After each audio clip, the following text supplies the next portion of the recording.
शांति। आज 6 अगस्त 2026 के बाबा के अनमोल मधुर महावाक्य सुनेंगे। आज की मुरली में गीत बजा है, जाग सजनिया जाग।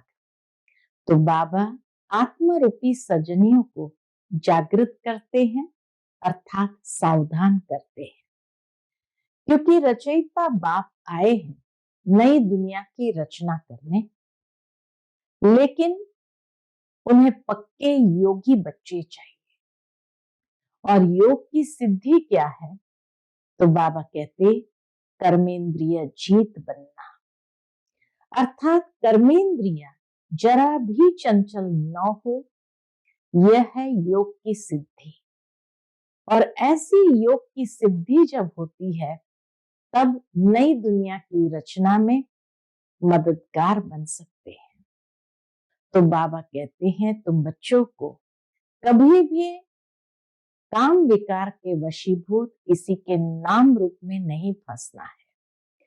आज की मुरली बाबा की धारणा युक्त मुरली है, जिसमें बाबा विशेष यही धारणा की बात बताते हैं कि बच्चे कर्मेंद्रिय जीत के साथ साथ विकार जीत भी बनना है, अर्थात काम विकार के ऊपर संपूर्ण विजय प्राप्त करना है।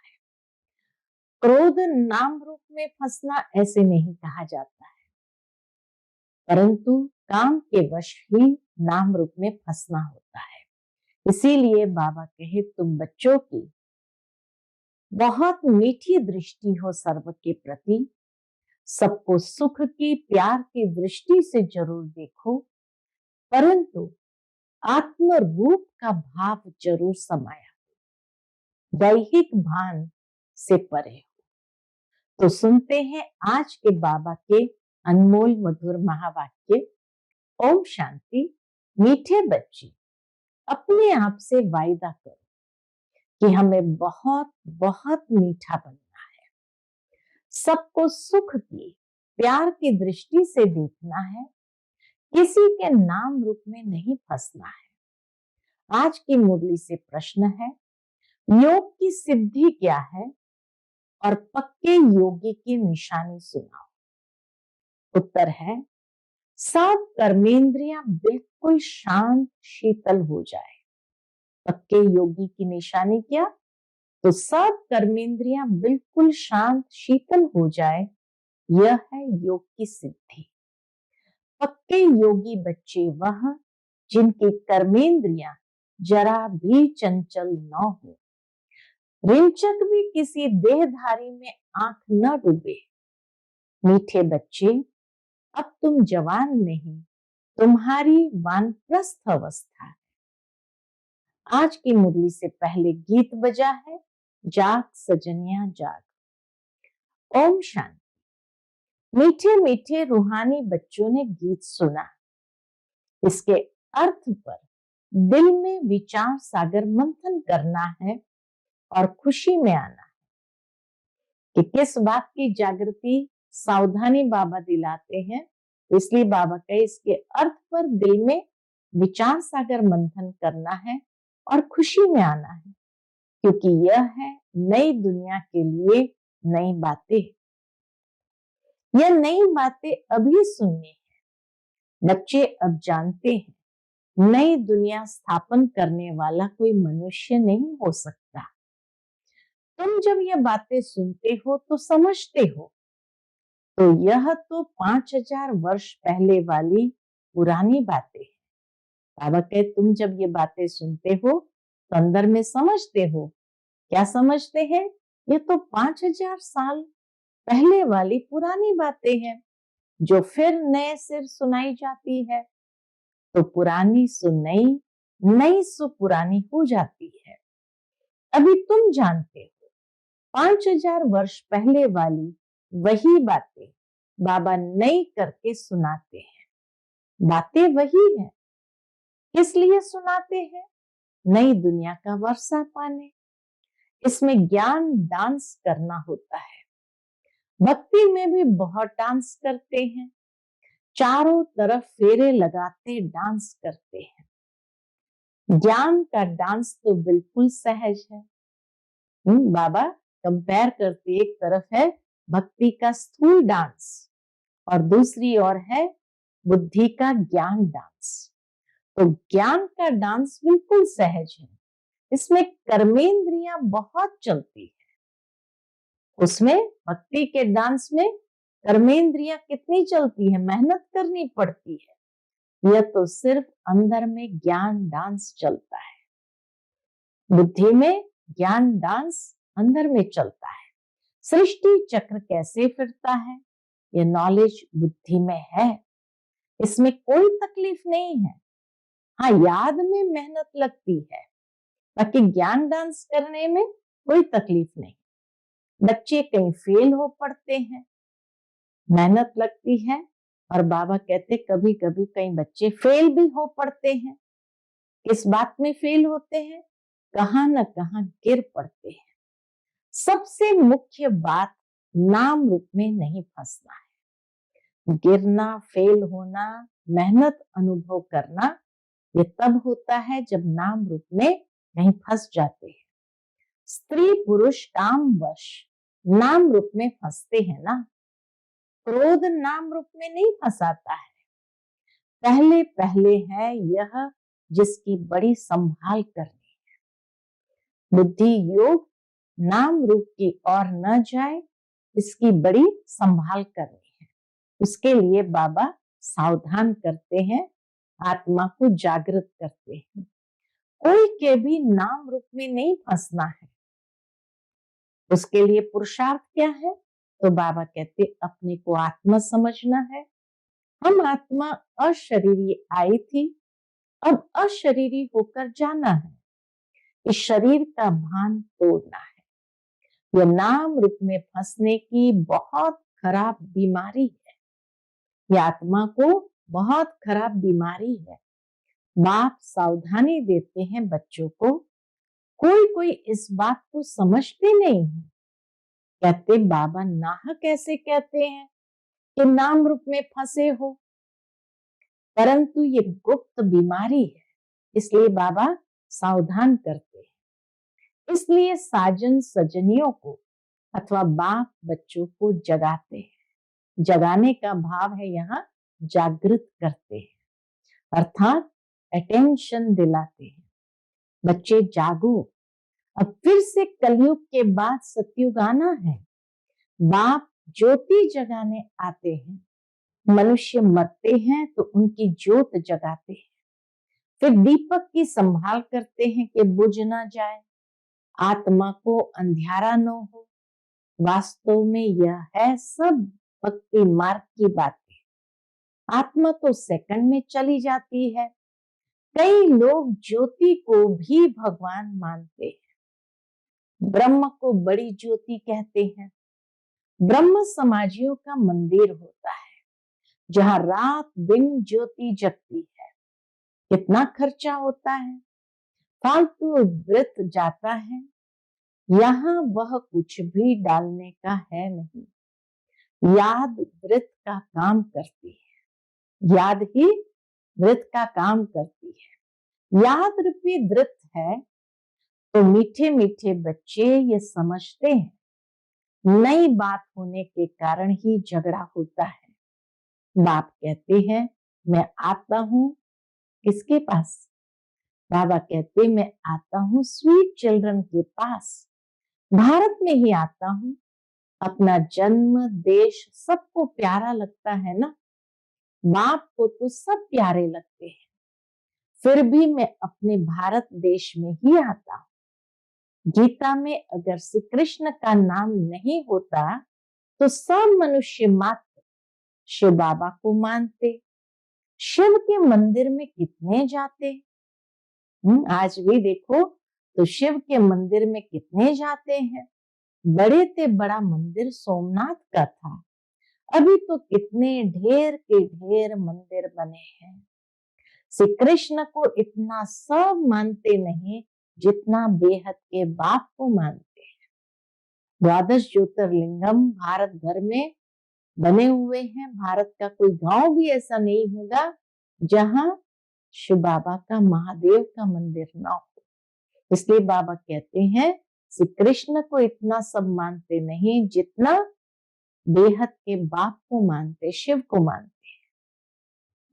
तो इस समय तुमको इन जैसी प्यारी वस्तु और कोई नहीं, शिव बाबा जैसी प्यारी चीज और कोई नहीं। इसमें साकार की महिमा कोई है नहीं, यह तो निराकार की महिमा है जो अभोक्ता है। जबकि बेहद का बाप स्वर्ग का रचयिता है, तो उससे स्वर्ग का वर्षा लेने का पुरुषार्थ करना चाहिए ना। आज कल करते करते काल खा जाएगा, समय बाकी थोड़ा है, बाप से वर्षा तो ले लो। जब प्रोब लिखते हैं तो उस समय समझाना भी है।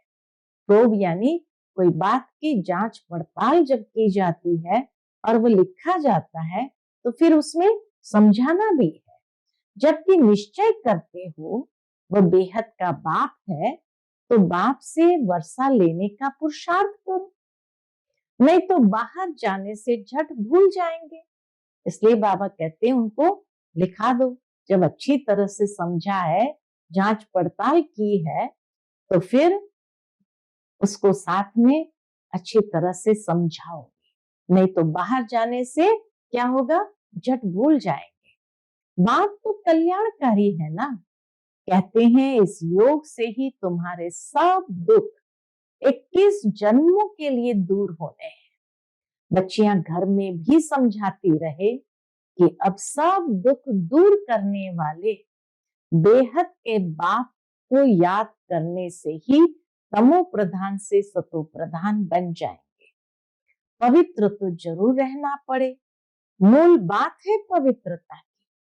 जितना जितना याद में जाती रहेंगे तो इंद्रियां भी शांत हो जाएगी। जब तक योग की सिद्धि पूरी नहीं होती है तो इंद्रियां भी शांत नहीं होती है। जब तक योग की सिद्धि पूरी नहीं है तो इंद्रियां भी शांत नहीं होती है। हर एक अपनी जांच करे, काम विकार मुझे कोई धोखा तो नहीं देता है। जांच पड़ताल स्वयं की करनी है कि काम विकार मुझे कोई धोखा तो नहीं देता है, कोई चंचलता नहीं होनी चाहिए। अगर मैं पक्का योगी हूं तो कोई कर्मेंद्रियां चंचल नहीं होनी चाहिए। यह जैसे कि वानप्रस्थ अवस्था है, बाप को ही याद करते रहना है। बाबा कहते बाप को ही याद करते रहना है। बाप सब बच्चों को समझाते हैं, जब तुम अच्छे योगी बनेंगे, कहां भी आंख नहीं डूबेगी, तो फिर तुम्हारी इंद्रियां शांत हो जाएगी। मुख्य है यह जो सबको धोखा देती है, आंखें ही सबको धोखा देती है। योग में अच्छी रीति अवस्था जम जाएगी तो फिर महसूस होगा हम जैसे जवानी में ही वानप्रस्थ अवस्था में आ गए। बाप कहते हैं काम महाशत्रु है, तो अपनी जांच करते रहो। जितना याद में रहेंगे उतना कर्मेंद्रियां शांत हो जाएगी और बहुत मीठा स्वभाव बन जाएगा। जितना बाबा की याद में रहेंगे कर्मेंद्रियां शांत हो जाएंगी और स्वभाव बहुत मीठा बन जाएगा। फील होगा, बाबा कहे महसूस होगा, मैं पहले कितना कड़वा था, अब कितना मीठा बन गया हूं। बाबा प्रेम का सागर है ना, तो बच्चों को भी बनना है। तो बाबा कहते हैं सबके साथ प्यार की दृष्टि रहे। अगर किसको दुख देंगे तो दुखी होकर मरेंगे, इसलिए बहुत मीठा बनना है। बाबा कहते हैं मैं रूप बसंत हूं ना। बाबा से कितने अमूल्य ज्ञान रत्न मिलते हैं जिससे तुम झोली भरते हो। अभी तुम समझते हो ज्ञान सागर बाबा हम बच्चों की ज्ञान के रत्नों से झोली भरते हैं। तुम भी रूप बसंत हो, हर एक की आत्मा रूप बसंत है। अपने को देखते रहो हम कितना ज्ञान रत्न धारण कर और ज्ञान डांस करते हैं अथवा रत्नों का दान करते हैं। सबसे अच्छा रत्न है कौन सा? सबसे अच्छा ज्ञान रत्न है मन मना भाव। बाप को याद करने से बाप का वर्षा पाते हो। जैसे बाप में ज्ञान भरा हुआ है, वैसे बाप बैठ बच्चों को आप समान बनाते हैं। गुरु लोग भी आप समान बनाते हैं। यह है बेहद का बाप, जिसका रूप बिंदी है।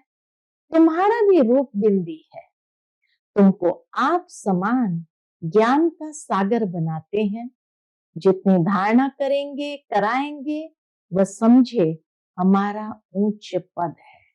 जितने खुद धारणा करेंगे और कराएंगे, तो वह समझे हमारा उच्च पद है।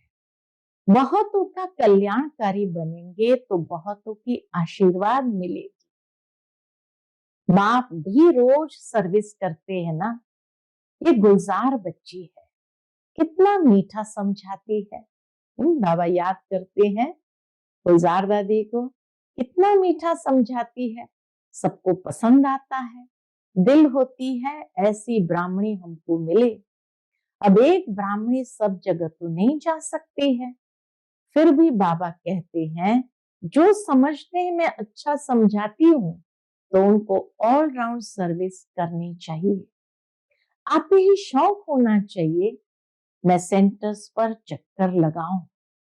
जो जो समझते हैं मैं बहुतों का कल्याण कर सकती हूँ, मेरी अच्छी खुशबू निकलती है, तो शौक होना चाहिए 10-15 दिन जाकर सेंटर से चक्कर लगाकर आऊं।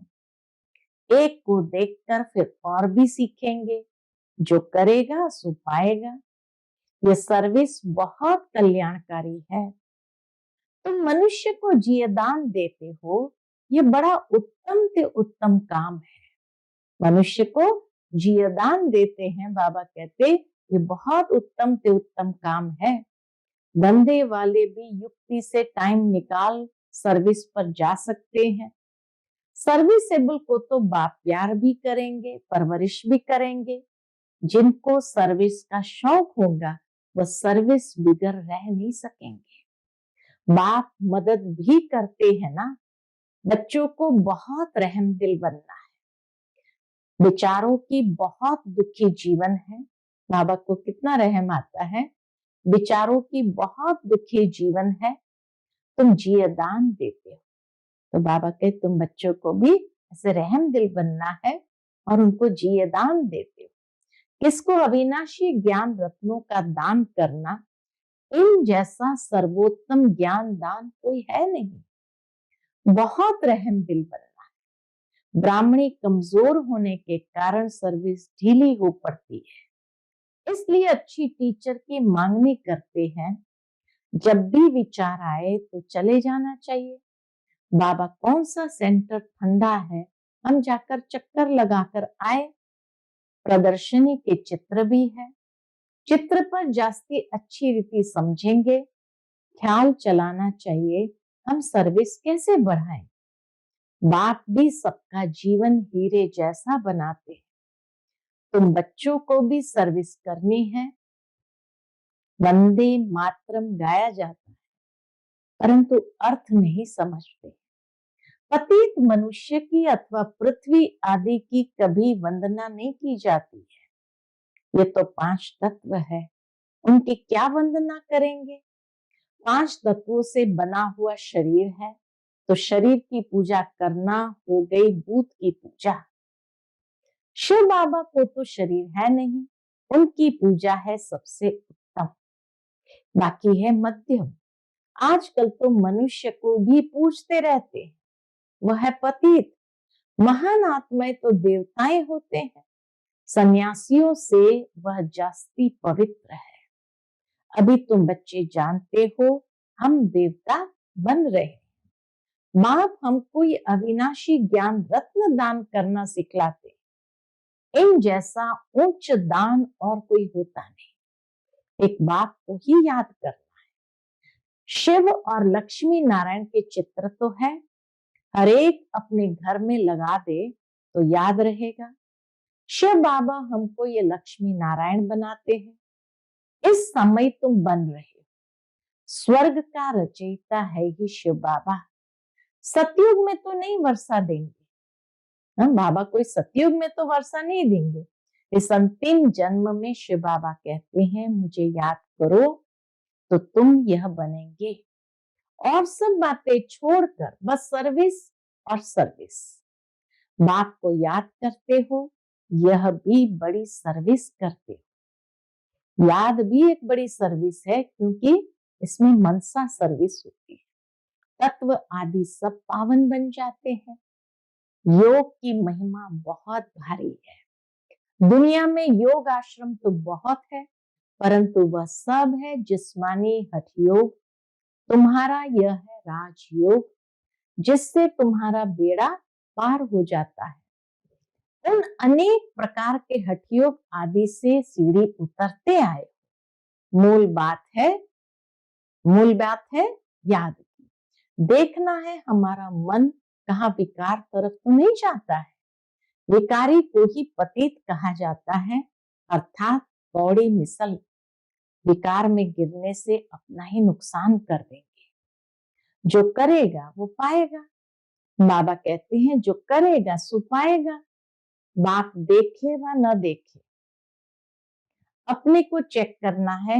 हम बाप की सर्विस करते हैं, हमारे में कोई अवगुण तो नहीं है। अगर है तो निकाल देना चाहिए। अपने से अवगुणों को निकालने के लिए बाप बहुत समझाते रहते।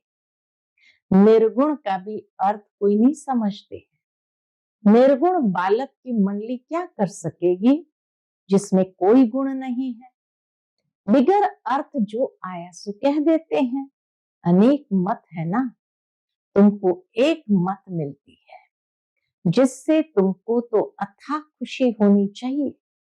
बाप सिर्फ कहते हैं मुझे याद करो और कमल फूल समान बनो, मनसा वाचा कर्मणा पवित्र बनो। तुम बच्चे जानते हो हम ब्राह्मण श्रीमत पर अपने तन मन धन से अपने और सारे विश्व की सेवा कर रहे हैं। बाप आएंगे तो भारत में ना, तुम पांडव भारत को स्वर्ग बनाने की सर्विस कर रहे हो। बाबा कहते तुम पांडव भारत को स्वर्ग बनाने की सेवा कर रहे हो।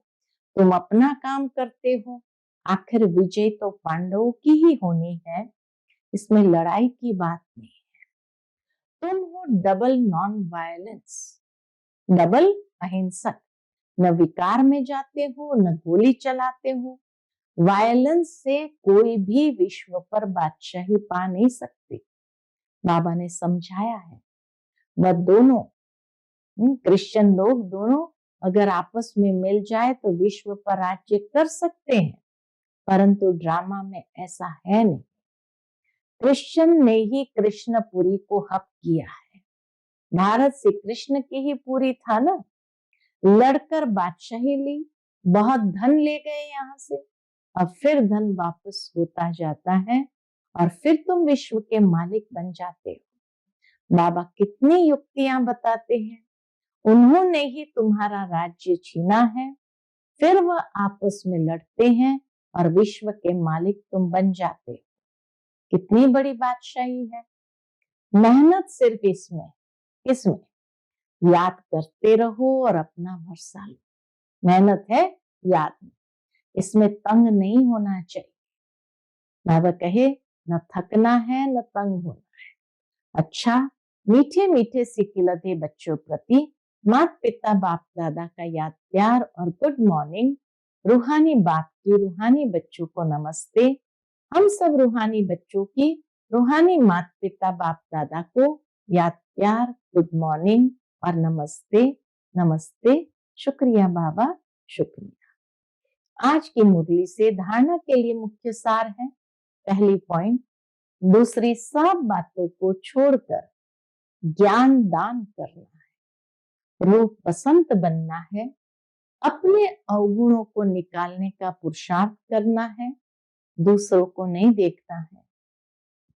दूसरी पॉइंट, अपना स्वभाव बहुत मीठा बनाना है, सबके प्रति प्यार की दृष्टि रखनी है, किसी को भी दुख नहीं देना है, कर्मेंद्रिय जीत बनना है।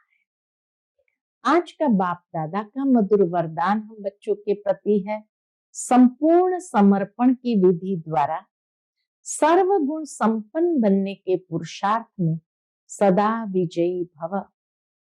संपूर्ण समर्पण की विधि द्वारा सर्वगुण संपन्न बनने के पुरुषार्थ में सदा विजयी भव। संपूर्ण समर्पण उसे कहा जाता है जिसके संकल्प में भी बॉडी कॉन्शियस न हो, अपने देह का भान भी अर्पण कर देना, मैं फलानी हूं, ये संकल्प भी अर्पण कर संपूर्ण समर्पण होने वाले सर्व गुणों में संपन्न बनते हैं। उनमें कोई भी गुण की कमी नहीं रहती। जो सर्व समर्पण कर सर्वगुण संपन्न व संपूर्ण बनने का लक्ष्य रखते हैं, तो ऐसे पुरुषार्थियों को बाप दादा सदा विजयी भव का वरदान देते हैं। ऐसे पुरुषार्थियों को बाप दादा सदा विजयी भव का वरदान देते हैं।